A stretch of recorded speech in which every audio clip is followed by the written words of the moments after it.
So, hello guys, good day sa inyong lahat. Nandito naman ulit tayo sa ating vlog na HP Smart Tank 615 at ang kanyang problema is paper jam. Ayan, naka-on. Tingnan natin sa panel niya. Iyon. At, ayan, narinig nyo yun. Merong unusual sound na naganap sa ilalim. At ipakita ko sa inyo yung...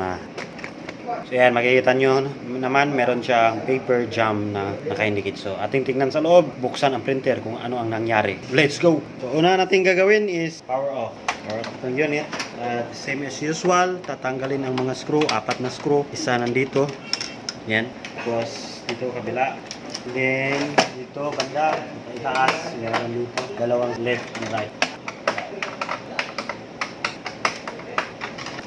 Ayan, tanggalan natin. I-remove natin itong top cover at dahan-dahanin itang top approach.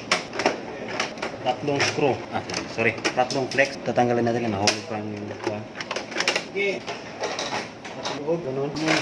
Lima. Kitang-kita ko na. So, ayun ang problema. Kitang-kita ko naman. Meron siyang tawag doon na rust sa English. Ang gagawin natin is palitan natin muna yan. Hanap tayo ng panibagong parts at susubukan kung gagana. So, pagbukas ko naman ito, ay amoy siya ng ihi ng daga. Ang mga daga yata ditong tumambay at siya nagkaganyan dahil sa indaga. Umihi ang daga dyan at siya nagkaganon. Right? So, ngayon, ating tatanggalin bago na kita natin. Tatanggalin nito niya, pamahugot. Focus natin. Ito ang kanyang sensor. Hindi ko alam kung anong patawag dito. Basta ito ang kanyang part number. Yan, makikita nyo namang part number niyan. Y0F68-80037. So, unang gagawin natin dito, mamaya na natin linisan. Palitan muna natin ito ng ganito na sensor. Hanap tayo. So, ayun guys, nakahanap tayo ng panibago. Hindi to sa kanya, pero testing natin to dahil meron tayong spare. Test natin dito kung gagana ba siya, kung itong sensor niya ang sira. Yan, pagkatapos nito, hindi pa rin gagana. Disk na naman na pagdiskitahan. Then, natin, cover balik, Ferrari cable, power flex cable, and then, dyan na. Dito natin sa yun. Then, trust natin itong camera natin. Focus natin sa may gitna. Power on natin. Power on na. Yan, makikita nyo na. Hintayin natin kung ganun po ba ang inyong problema. Hintayin lang natin. Pakita natin naka-power on yan. Yan, may ilaw. Hindi makalaro sa ating camera. Pero dito natin tingnan sa ilalim yung front head niya. Gagalaw ba na husto? Wala tayong marinig na bang sound or banging or erratic. Everything na abnormal sa kanya. Alright. Antay-antay lang. Ayun, ganun pa rin. Ganun pa rin dahil hindi ako nasaksak yung flex cable. Walang Diyo. Off muna. Hindi nga guys. Hindi nasaksak natin yung flex cable. Ayan. Malik pa. Pre. So ngayon, take pre. Nasaksak natin yung dito banda. Itong kable na yan. Flex cable, hindi nasaksak sa board. So ngayon, power arm na yan. Try na natin on. Try natin na gumalaw yung print head. Yan. Mukhang okay naman yun lang yun ang problem. Sine-check ko sa paper niya. Warranty pa naman. Ayun. Wala na tayong marinig na banging sound. Yan. O, diba? Yung print head. Goods na goods ang kanyang paggalaw. So, since warranty, i-claim natin. Order na ng parts ng bago at palitan pag dumating na. Pero, ngayon, naayos na natin yung problema. Yan. Nag-ano ng printer, nag-visualize na siya ng gusto at tingnan natin sa control panel kung meron bang error. So, ganun pa rin guys, meron pa rin paper jam pero tingnan natin yung behavior. So, wala na yung erratic sound pero meron pa rin yung paper jam. Hide muna natin. Try natin yung i-ulit natin. Ngayon guys, meron pa rin paper jam. Ayan, makikita nyo dito. Tika lang, focus natin. Yan, paper jam pa rin. At ang kanyang position sa kanyang print head is dito. Dito siya banda mag paper jam. So, trace natin dito kung bakit dito siya nag paper jam. Ang dahilanan dyan, dalawa lang. Yung ito, gear wall at saka itong dito sa may gilid, yung wiper at saka yung niya. Try natin, check ha. Check natin kung normal to ha. Lock muna natin tong PHA. Ayan. Saan mo binabalik? Then, try natin ito. Yun. Dapat gagalaw to. Hindi siya gumagalaw. Wala kahit anong ikot ko dyan. Wala. So, meron pang problema isa. Aside dito, meron pang problema. Check natin. Saan natin? Dito tayo sa blue latch. Tanggalin nyo lang. Tanggalan natin itong mga kable. Dahil trace gear wall. Gawin ang cable, wires sa board. Move ang lagyan. Plain lang naman. Follow the video. Okay. board, cable, then kaya karili na tatlong screw, then angat nyo lang to, and wire nyo lang. Okay, tabi ang ating ayun. Focus natin ha. Teka lang. Ayan guys, focus natin. Makikita nyo na yung gear niya naka-misalign. Ito, gear na yan. Ayusin natin yan. Naka-misalign. Kaya hindi siya nag-paper jump pala.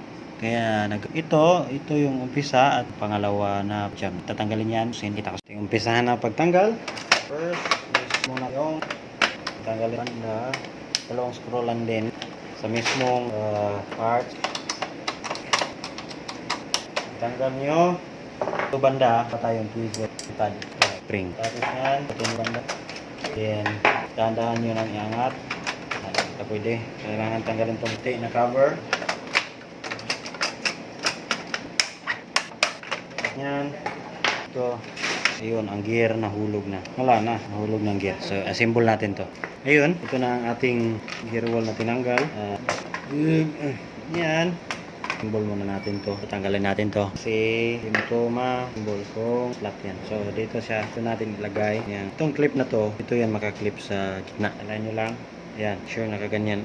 Baliktad pa. Baliktad ang galagay. Mali. Pwede. Mali. Okay. Itong nakaumbok na yan, taas. Ganyan. Dyan. And then, itong nakaumbok dito banda. Ganyan. Clip mo yan. And then, pagkatapos nyan, ito banda sa taas. Clip yan. Tatanggal pa rin ito niya. Iwan ko na lang. Hindi na papalitan. Tinanggal natin dito baba sa taas. Yan. Ngayon na. Huwag kayong mag-alala. Huwag kayong kalimutan nyo dito banda. May spring yan. Dipad yung spring. Mamaya i-dig ito. So yan. Okay. Pagtanggal nyo pala nyo itong gear wall, ang malaglag niya ay dalawang gear na yan. Ito at saka malalaglag. Lulang lag na. Tingnan mo naman. Hilain ko lang ng ganyan. Ito. Yan. So kung malaglag nyo to, ito lang yan. Bandang taas. Ito. Dito sa bilang. Then, pagkatapos nyan, i-testing natin kung gagana ba. Lagay muna natin itong spring. Lagay na natin. Okay.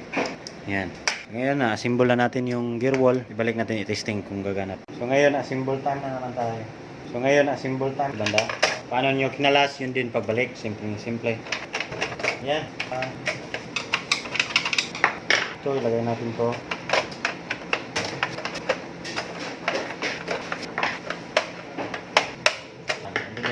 Ito yung plan. Ayan, dapat magaganyan kung ikutin nyo itong shaft na to. Ayan. Parang ganyan para mawala ang error. Balik na natin itong kuha. Ito banda. Okay. Mainboard. Yan.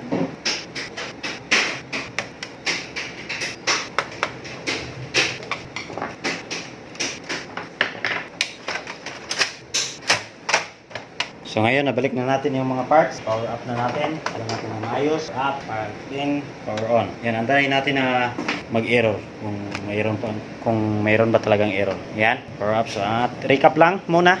Ang ating ginawa is pinalitan yung unang problem, yung sensor sa encoder discs kasi erratic sound. Okay, na-eliminate na natin yon. Ngayon, meron naman tayong na-encounter problem na isa, which is yung gear wall, nag-misalign. And sa ngayon, na-realign na natin at ang ating i-double check is kung gagana ba yung realignment natin. Yan, naka-load paper na, so i-hide muna natin to. Tingnan natin kung mag-i-error pa ba. Okay, door open. Hindi natin nabalik yon. Nag-door open siya dahil hindi natin nabalik yung flex cable niya sa kanyang natanggal natin. Ingat-ngat.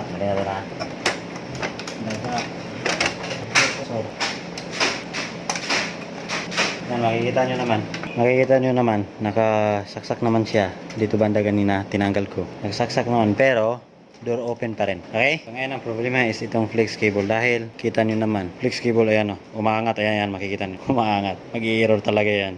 Yan, daming problema nito. Tatlo na. Ito, pangatlo to. Flex cable. Palitan natin muna. Dito, meron na tayong nakita. Nakahanap tayo ng spare. Medyo luma na to. Pero gagana naman to.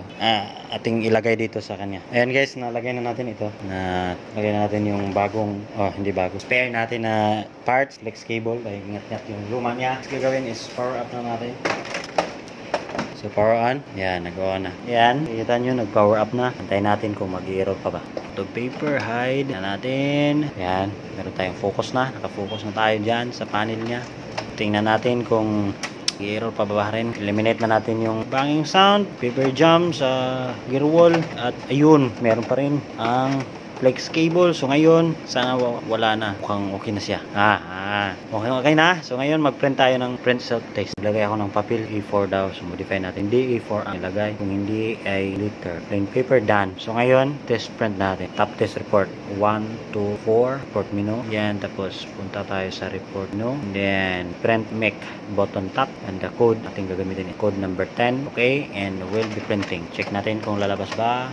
Antayin natin. Ay. Ba't ganun? Meron pa naman. Walang jo. Ayan guys, na-figure out natin bakit hindi makakuha ng papel dahil hindi natin nasaksak yung wire mismo sa sa mainboard, yung sensor nagloko. Ayun, hindi nakuha. So reperform natin 1, 2, 3, 4 report menu, tapos reports menu, tapos print make menu, at code natin is number 10. Hit okay, and then magpiprint yan siya dito. Tingnan natin kung okay ba. Kung okay na, poproblemahin natin is yung quality print niya. Kaya malamang sa malamang natambay to ng isang linggo yata, or hindi ko alam, kaya nagkagano. Testing natin, makikita natin kung print quality ba ay maganda. Siya ay nag-initialize pa. Waiting for the ilain natin to. Waiting to print. Matagal yan basta unang print niya, kung unang gising pa niya sa pero kung makakagising na yan, magpipit. Ayun, nakuha na niya ng sakto ng papel. Check natin yung quality. At ayun na nga, walang block. So, problemado ang block. Pero mga problem niya is ang prepare jam na solve na natin. So, ang option natin is cleaning na naman natin to. Pero ngayon, sa video ito is paper jam lang ating inaayos, at yung pag-cleaning another video tutorial yan. So hanggang dito na lang ako. This is Faber Tech and Tips. Kung nakakatulong sa inyo, huwag kalimutan mag-subscribe. Thank you so much. Bye-bye!